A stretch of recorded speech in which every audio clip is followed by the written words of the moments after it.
கூடுதுறை சங்கமேஸ்வரர் கோயில் தாங்க. இது எங்கே இருக்குன்னு பார்த்தீங்கன்னா, ஈரோட்டிலேருந்து பவானி ஒரு 20 நிமிஷம் ட்ராவலிங்கில் பார்த்தீங்கன்னா இந்த கோயில் இருக்குது. எங்கே போகணுன்னு பார்த்தீங்கன்னா, எங்கள் சித்தி பொண்ணு கல்யாணத்துக்கு தாங்க. சித்தி யாருன்னு பார்த்துக்கோங்க, அம்மாவுடைய சித்தப்பா பேத்தி தான் பார்த்துக்கோங்க. எனக்கு சித்தி பொண்ணு பார்த்துக்கோங்க. ஸோ அதாவது வந்து எங்கள் பாட்டி கூட பிறந்தவங்க மொத்தம் 6 பேருங்க. எங்கள் தாத்தா கூட பிறந்தவங்க பார்த்துக்கோங்க மொத்தம் வந்து 8 பேருங்க.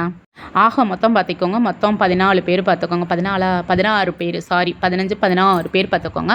ஸோ இவங்களோட பிள்ளைங்க ஒவ்வொரு பிள்ளைகளுக்கும், அதாவது ஒவ்வொரு தாத்தா ஒவ்வொரு பாட்டிமார்களுக்கும் வந்து பார்த்துக்கோங்க 4 பிள்ளைங்க, 5 பிள்ளைங்க, 3 பிள்ளைங்க இந்த மாதிரி பார்த்துக்கோங்க.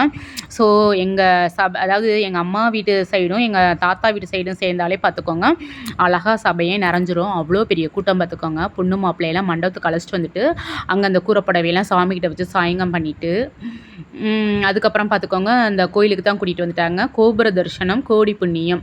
கிட்டத்தட்ட அந்த கோயிலெலாம் அன்றைக்கி முகூர்த்தனால 150 கல்யாணம்ங்க.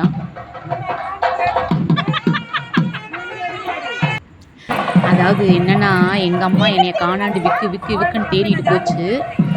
நான் வந்து ஏம்மான்ட்டு போனேன். அது என்னை பார்த்தோன்னே ஒரே பூரிப்பு தான் பார்த்துக்கோங்க எங்கள் அம்மாவுக்கு. கோயிலுடைய ஃபுல் வியூ பார்த்துக்கோங்க. இதுதான் அதாவது என்னது பரப்பளவு. பயங்கரமான பெரிய கோயிலுங்க. பார்க்கவே எவ்வளோ ரம்மியமாக இருந்துச்சு. அப்புறம் என்ன, எங்கள் அம்மாட்ட என்கிட்ட பேசுகிறதுக்கு எங்கே நேரம் இருக்குது. அங்கே நிறைய சொந்த பந்தங்கள்ன்றனால எப்படி சொல்கிறது, அவங்கக்கிட்ட பேசுகிறதுக்கே டைம் சரியாக போச்சு. அப்புறம் என்ன, எங்கள் பொண்ணு கல்யாணம் தான். அப்புறம் கல்யாணத்தெல்லாம் முடிச்சுட்டு அங்கே என்ன பண்ணுவாங்கன்னா, எங்கள் அம்மா வீட்டு சைடு கல்யாண பேச்சு வரது ஆரம்பிச்சிட்டாங்கனாலே உறுதி பண்ணிட்டாங்கன்னா அந்த முளைப்பாரி போடுவாங்க. அந்த முளைப்பாரியை வந்து இந்த ஆற்றுல தான் வந்து கரைப்பாங்க. இப்போ அந்த மாதிரி தான் இது வேற ஒருத்தவங்க பார்த்துக்கோங்க அந்த மாதிரி வந்து கரைச்சி விட்டுக்கிட்டு இருந்தாங்க. அதுவும் இந்த நல்ல நேரத்தில் தாங்க செய்யணும் அந்த கரைக்கிறது.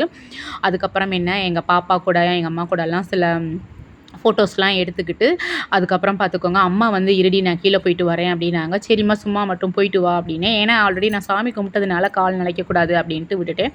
அப்புறம் எங்கள் தாய்மாமா பையன் தான் பார்த்துக்கோங்க, அக்காவா நான் கொண்டு போய் உன்னை சென்ட் ஆஃப் பண்ணுறேன் அப்படின்ட்டு கொண்டாந்து எங்களை பஸ் ஸ்டாண்டில் விட்டுட்டு வந்தாப்புல.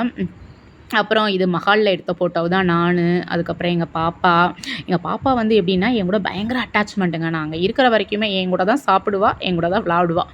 அந்தளவுக்கு ஒரு அட்டாச்மெண்ட்டு. பிள்ளைய பார்த்ததுமே எனக்கு வந்து என்னன்னே தெரில, அதுதான் அந்த ரத்த உறவுன்னு சொல்கிறது. பார்த்தோன்னே பொல பொல பொலன்னு கண்ணீர் வந்துருச்சுங்க.